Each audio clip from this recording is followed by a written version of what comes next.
Good afternoon, everyone, and welcome to today's presentation. My name is Katrina Radford, and I'm going to be presenting my students' work in this session. She apologises for not being able to be here today, but there has been a schedule clash, so please bear with me as I present her work.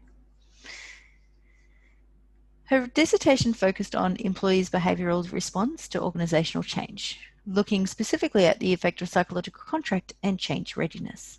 This was her graduate diploma in research services. Organisational change is an ongoing area of interest for management scholars, as organisations are regularly subjected to change processes.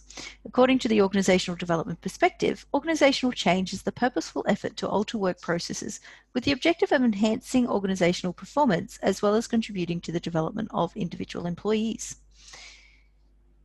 Another view of organisational change comes from strategic management literature, where organisational change refers to the process of corporate strategy implementation. But however change is defined, it's now commonly accepted that organisations are subject to multiple and continuous change. Therefore, it becomes essential to explore organisational change to guide organisations and employees through this process. Anderson, Ackerman, and Anderson 2001 note that people, content, and processes are the three key aspects of a change strategy. In particular, employees are at the heart of organisational change. And change is only sustainable when employees adapt their behaviour and implement novel work practices in line with this change. Research shows that employee resistance can hinder change implementation, while positive employees can lead to a positive organisational change. A review of employee attitudes towards organisational change clearly indicates that employees are not passive receptives of the change process. Instead, employees' attitudes towards that change are actually a critical component. Recent research supports that individuals' attitudes towards a change initiative influence their behavioural response for that. Importantly, an employee's psychological contract is an antecedent to successful acceptance or implementation of change. Prior empirical research in this area demonstrates that organisational change directly influences employee perceptions and their expectations about their relationships within the organisation. In other words, organisational change has an effect on psychological contract.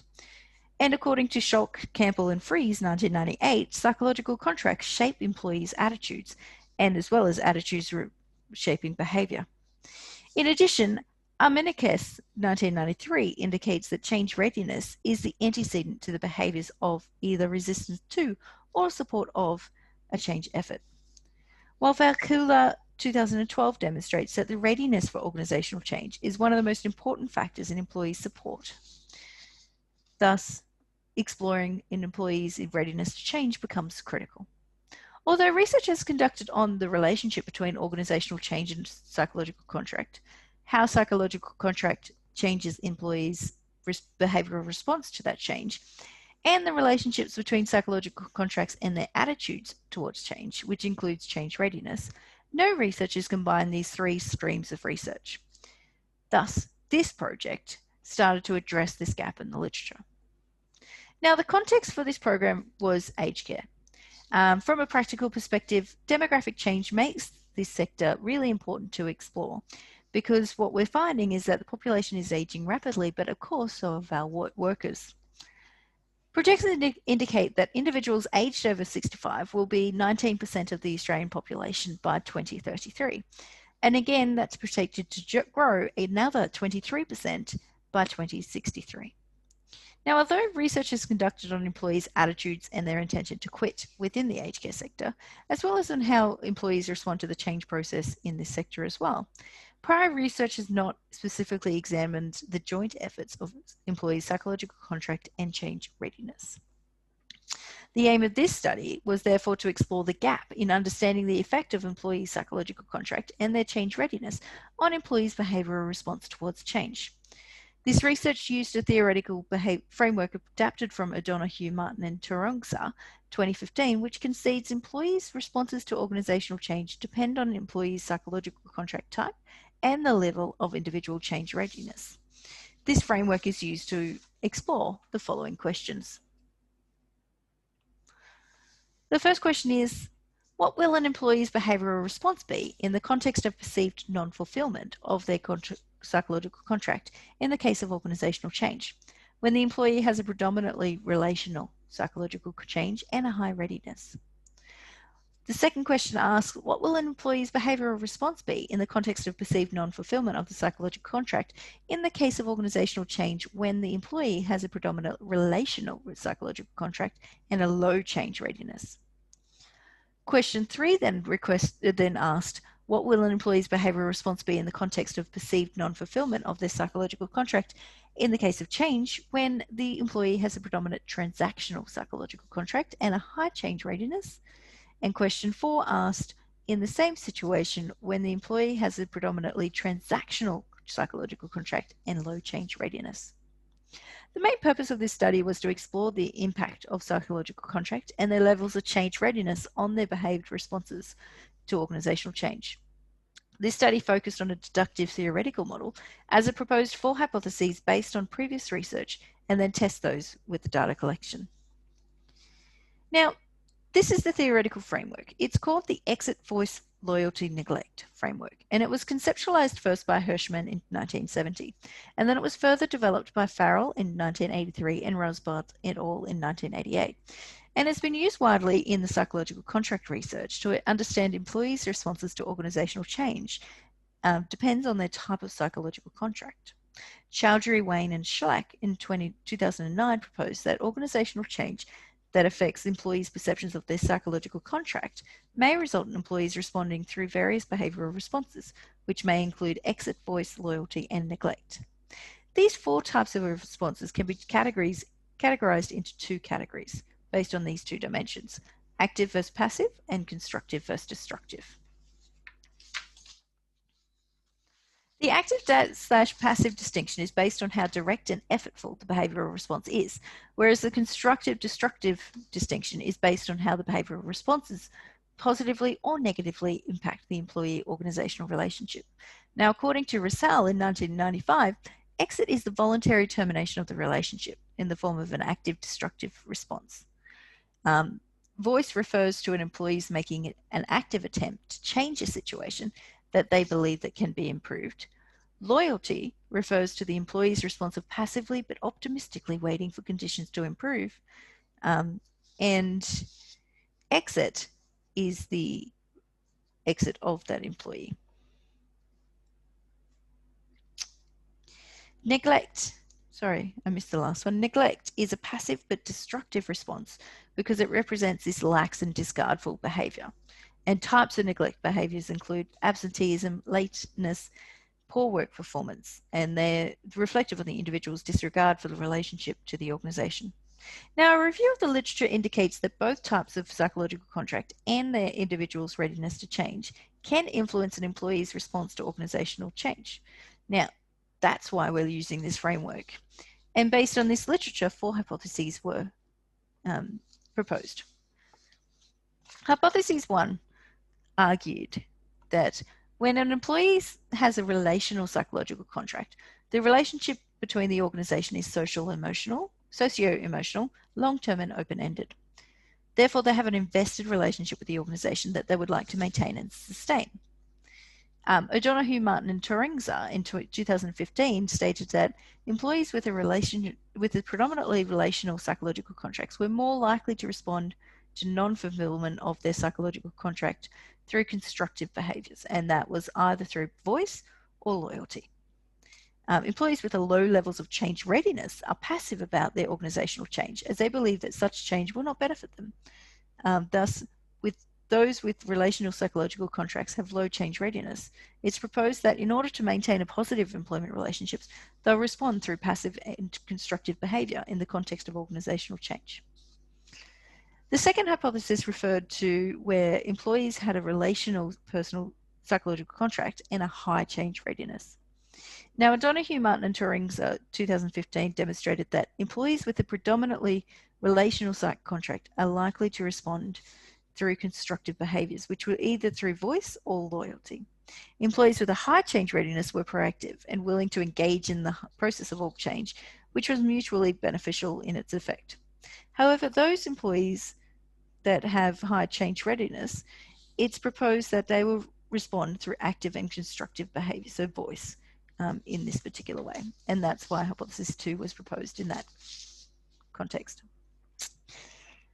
For hypothesis 3, the research had found that when employees has a predominant transactional psychological contract, the relationship between the organization is narrow, close-ended, and self-serving. And these employees neither have an effective commitment nor an identification with their organization. Thus, they're more likely to respond through destructive behaviors, such as through exit or passively through neglect. Now, employees with high levels of change readiness are proactive and willing to engage. Plenty of research has found that. So when they've got a transactional psychological contract, but they've got high change readiness, we're proposing that they're going to respond through active and destructive behavior, through exit. On the other hand, when they have a transactional psychological contract, which is based on their self-interest and are time-bound, employees with low levels of change readiness are passive about their change as they don't anticipate any positive outcomes for themselves. So what we're proposing is that when employees have a predominantly transactional psychological contract and low change readiness, they will respond passively through destructive behavior in the form of neglect. As I mentioned before, this research took a positivist approach and was very looked at aged care workers within Australia in both residential and community care settings. So a survey was sent out to about 2,000, I think it was about 300 participants, sorry, wrong project. And we got back around 117 participants. Now, these participants are mostly female and aged over the age of 45. The majority of respondents had a educational background of either Year 12 or a TAFE degree, and most were actually working within an aged care facility at that point in time and were identified as a personal care worker. There was a mixture of full-time and part-time staff as either permanent, contract, or casual employment. The results of this study actually didn't agree with 2 out of 4 of the hypotheses. Now, hypothesis 1 proposed that organizational change is perceived as non-fulfillment of psychological contract, and therefore those with a relational psychological contract and low change readiness were more likely to respond through loyalty, which was constructive but passive. Now, the results of this study didn't provide any evidence to support this hypothesis. Now, one possible reason for this was the unique characteristic of the aged care sector. In particular, you've got this desire to give back, and therefore employees may have an overarching commitment or loyalty to their clients or patients rather than having a loyalty to their organization. In other words, some employees actually have this calling orientation towards their work. So they may be loyal to the service of aged care, and their behavioral response to change reflects that orientation. Therefore, it's possible that employees form multi-party psychological contracts rather than a simple dyadic relationship with the employing organization like in other sectors. The results of study 2, the results of hypothesis 2 actually support the findings, which found that employees in the aged care sector have a predominant relational psychological contract and a high level of change readiness, were indeed more likely to express behavioral responses towards voice. From an organizational perspective, this finding suggests that to implement change successfully and to achieve positive change outcomes, organizations need to focus on the factors around protection and the significance of that in change implementation. Employees with a predominant transactional psychological contract were more likely to respond to non-fulfillment of psychological contract through destructive behaviors, through exit, or passively through neglect. Now, when employees have high change readiness, they're more likely to be active in the organizational change context. And on this basis, it was proposed that organizational change is perceived as non-fulfillment of psychological contract. Employees with a predominant transactional psychological contract and a high change readiness were more likely to respond through an active and destructive response, such as an exit. However, the results of this study didn't actually find any evidence to support this, and some reasons may be just the sample size. We only had 117 employees respond to the survey itself, and more importantly, there were only 11 employees who had predominantly transactional psychological contract and a high readiness to change. Now that's interesting in itself, if you ask me. The studies general findings actually reveal that employees with predominantly transactional psychological contracts and low levels of change readiness were actually more likely to respond through neglect. So our fourth hypothesis was supported. And it suggests that organizational change implementations in the aged care sector may actually be affected by employees' psychological contract type and their change readiness. Thus, to implement a change successfully, organizations should focus on how we actually strengthen those psychological contract ties and improve our change readiness. So this study, in conclusion, this study brings together two theoretical concepts. So either types of psychological contracts and their individual change readiness level. Now these concepts were previously unlinked, and this study actually found that there was a relationship between those, and it does impact how employees respond behaviorally towards organizational change. It provides evidence to suggest that there is value in examining responses to organizational change as a function of the employment relationship and a range of individual differences such as psychological capital, locus of control, personality, etc. This study also reveals that in the aged care industry, employees' commitments lies not only with the organization, but actually provides more information about how clients impact our employment relationships. Thank you for listening, and if you would like for any further information about the study, please contact Aditi directly, because she would be very happy to respond to all of your queries. Thank you.